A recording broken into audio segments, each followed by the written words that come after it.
Hello everyone, this is Miss Tollison coming at you from my home computer. I hope you're having a wonderful day. Today I'm going to show you how to use the evidence organizer that Mr. Marquez created to help you gather text evidence when writing an argument essay. You will find a copy of this organizer in the argument writing section in Google Classroom, and it looks like this. For this activity, you'll need a copy of the giver as well. When gathering evidence for an essay, it's very important to know your subject so that you can provide a clear and accurate evidence to support your claim. Before you begin collecting evidence, make sure you have read chapters 1 and 2 of the giver today, or if you're an honors student, over the last few days. This way, the information from the story will be fresh in your mind and you can easily find the pages that contain the evidence. If you haven't read the first 2 chapters, pause this video and read them now. All right, let's get started. First, let's check out the graphic organizer. At the top of the page, you'll find the essential question. It's up here highlighted. And our essential question for this particular essay is the community in the giver a dystopia or utopia? Now, when we use this evidence organizer for other essays, this essential question will change. For each piece of evidence you find, you will be logging whether or not the evidence supports the community being a utopia or dystopia, and you'll write that here. Then you will write the quote directly from the page as it appears, right here. And then you'll include the page number so that you can find it again and look for context later. And then you'll explain why this piece of evidence is a dystopia or utopia. It may be helpful to make a list of the criteria that make a society or community a utopia or a dystopia. I've made one, so let's take a look at it. So according to study.com, utopias are a perfect world where there's no war, no disease, no poverty, no oppression, no inequality, and it's generally a good place. Some characteristics may include a peaceful government, equality for its citizens, equal access to healthcare and employment, and it's generally a safe place to be. Dystopias, on the other hand, are the exact opposite of that. Nothing is perfect there. Problems here are more extreme, and propaganda is used for controlling the minds of the people. That would be like posters or informational videos or things like that. That's what propaganda is. There's no free thinking, so the citizens are not allowed to think for themselves. The government is oppressive, and there's poverty for all, or there's a significant gap between the rich or poor. So now that we have a clear understanding of the criteria, we can go back into the text and see where the author shows us examples of each. Here's the key. The more solid information you have, the easier it will be to choose and include the best evidence to prove your point or support your claim. So I'm going to be using a PDF version of the giver, so the page numbers that I include in my graphic organizer may be different from yours. You can follow along in your book as I look through mine. So let's go back to the evidence organizer. Now we're going to start looking for our evidence. Now we may find evidence of utopia or dystopia. We just have to keep an eye out. So here we go. In the first paragraph, we see that it's December, so the author is giving us a time frame here. And Jonas is thinking about a time that he was frightened as he tries to name his current feeling. Nothing really utopian or dystopian here yet. He thinks about a plane that flew over the community, and it wasn't the type of plane that they were used to seeing, but something we may think of as like a military jet, something we might see that would be part of maybe the Air Force or something. And everyone around Jonas is frightened. So this situation signals a difference in ideas to us, the readers, because in our world, we aren't normally frightened of planes. Also, a voiceover of the loudspeaker gives a command for everyone to leave their bicycles, that's down here, immediately. And Jonas runs inside his family's dwelling. A dwelling is a home. and waits for further instruction. It gets even more weird when Jonas looks out the window here to see a completely empty street with abandoned bikes everywhere. This behavior differs greatly from behavior we see in our own world, so that signals to us that we may be dealing with criteria of a utopia or dystopia. And this may be a good area where we can find some good evidence. So I want you to turn your attention to the next two paragraphs. So that would be here and here. So here we see that it really turned out to be nothing. And then the speakers come back in and the voice begins to reassure them that what happened was that there was a pilot in training. He made a wrong turn. It was an accident and he was trying to correct himself. But everybody noticed that the accident was made. So then the loudspeaker goes on to say, needless to say, he will be released. Now, the author hasn't told us yet what it means to be released, but in the next couple of sentences, we'll find out that being released is not a good thing. So there was some silence. There was an ironic tone to that final message, as if the speaker had found it amusing, and Jonas had smiled a little, though he knew what a grim statement it had been. For a contributing citizen to be released from the community was a final decision, a terrible punishment, an overwhelming statement of failure. I'm going to highlight that because I think that is very important.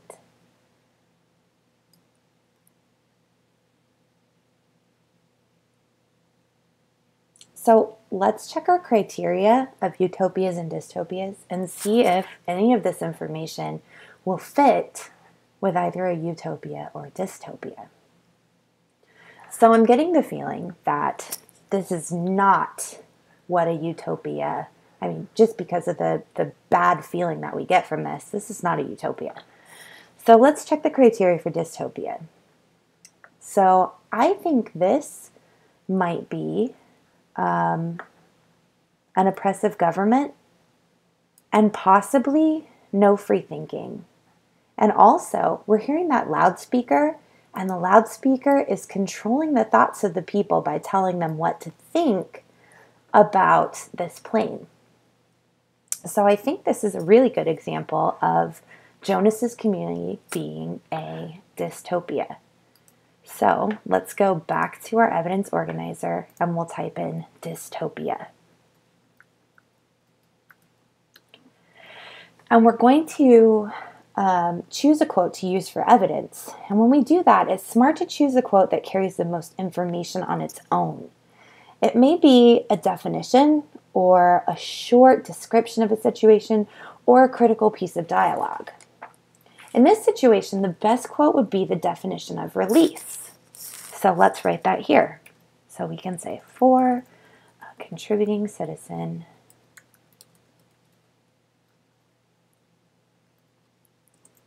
to be released from the community was a final decision, a terrible punishment, an overwhelming statement of failure. And I found this on my page too, but you will have a different page. And our explanation. Now I'm going to use the words that we have here in our criteria. So the loudspeaker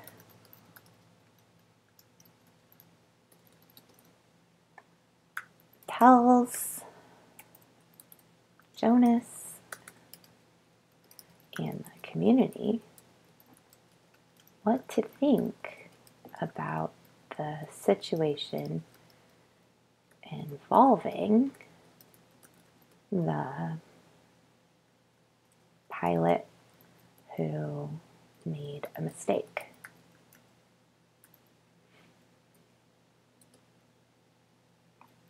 Also, being released seems to be a very bad thing and doesn't seem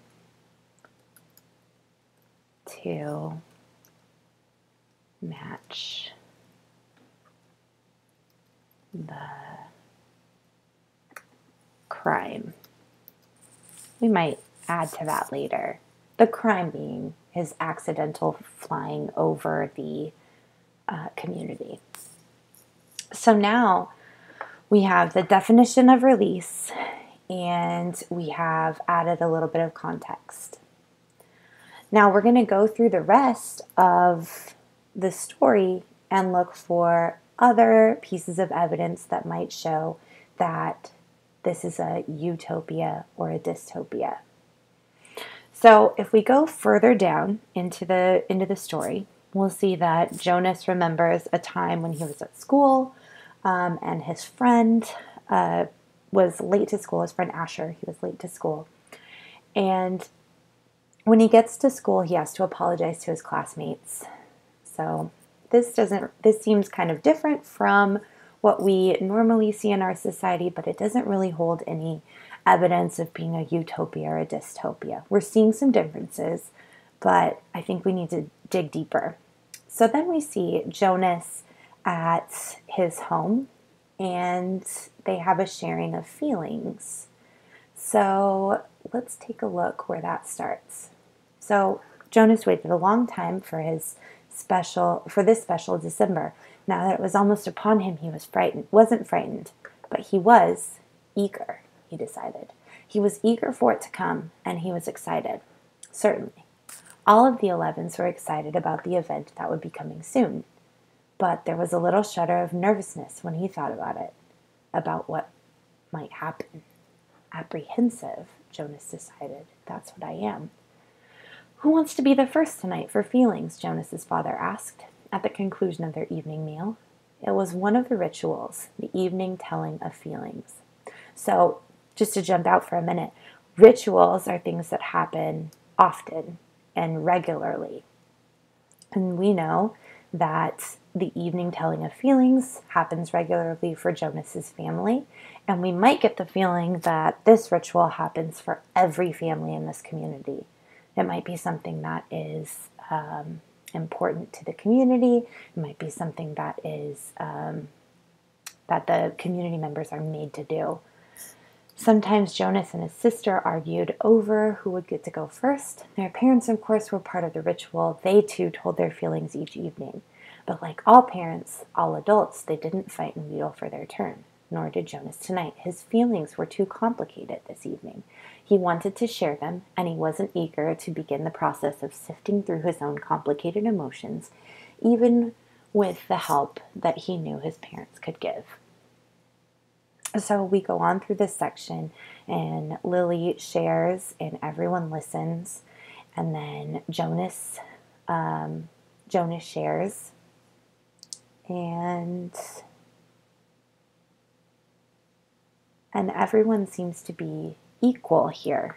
And if we go back to our characteristics, we see that there's no inequality in utopias. So the children and the parents are held at equal standards. All of their worries or all of their feelings at the end of the day are important, and they're addressed, and they talk about them. So I think that's a really good example of utopias. So let's go back to our evidence organizer, and we'll put utopia. Oops. And we need to find a really good quote for this. So we have Jonas here listening politely while his father took his turn. And we have a little bit more about release here that we might come back to later when we're thinking about our evidence from the first piece of evidence.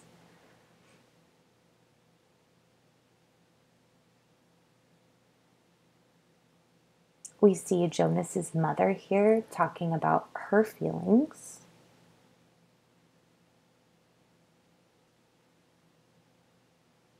and everyone is listening.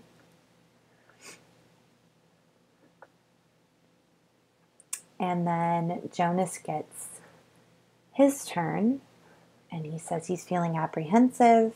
He's feeling that about the ceremony of 12. We know now that he's going to be turning 12. And then his parents decide to speak with him privately. But in the telling of these feelings, we see that everyone is equal. And there's not a really good quote that we can use that would really show us that.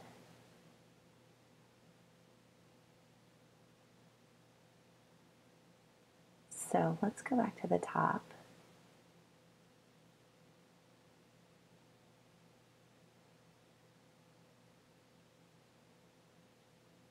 And maybe we can describe it. So instead of using a quote, we might paraphrase. So we could say, in The Giver,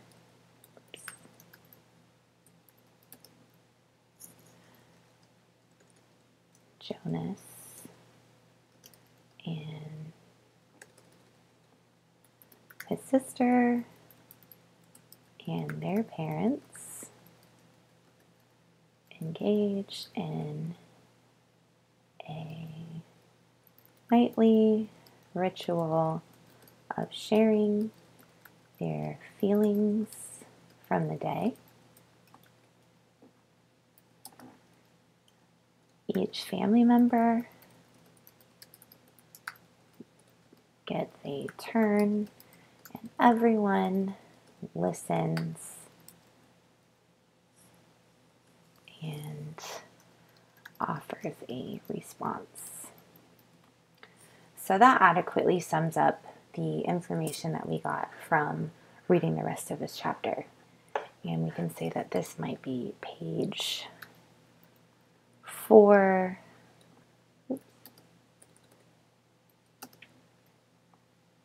through the end here, page 8. And then we need to consult our characteristics one more time. We know that utopia doesn't have inequality, and it is a place where everyone has equal access. So